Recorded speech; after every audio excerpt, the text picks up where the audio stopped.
Master Jet, pwede po ba mag-ask?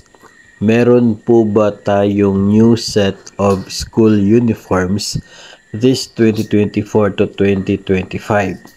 Yun po kasi yung bali-balita. Salamat po ng marami. So hindi ko po alam kung saan po galing yung mga bali-balita na sinasabi po ninyo na magkakaroon ng new set of school uniforms para sa susunod na school year. Tandaan po natin mga master na bago pa man po magkakaroon ng new set of uniforms ay magkakaroon muna ng isa pong DepEd memorandum na intended para dyan sa uniform na yan.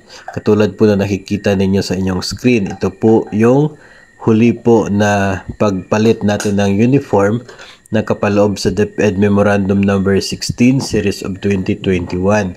Para po sa ngayon na kasalukuyang itong sinasabi na 2024 to 2025 magpapalit lang ng uniform ay wala pa naman pong DepEd memo para po dyan. So hindi pa po natin mako-confirm at hindi pa po natin pwedeng sabihin na talagang magpapalit ng uniform hanggat wala pong DepEd memorandum na lalabas. No, tandaan, isa pong DepEd memorandum. Yun po yung magpapatunay sa mga claims na magpapalit tayo ng school uniform para sa mga teachers at sa mga non-teaching personnel na DepEd. Hanggat wala pong memorandum para dyan ay wala po tayo munang magiging pagpalit ng atin pong uniform. Tuloy pa rin yung kasalukuyan pong uniform na sinusuot po natin.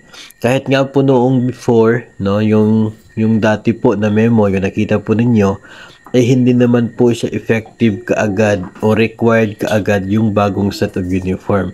Nagkaroon naman siya ng transition period na isang school year. So, pinapayagan na yung old uniform muna yung gamitin.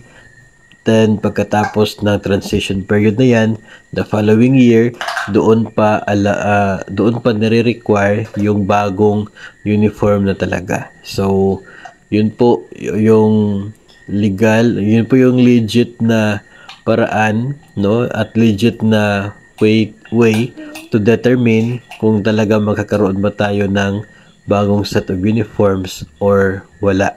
So far, dahil wala pa pong DepEd memo, wala pa munang magpapalit ng uniform.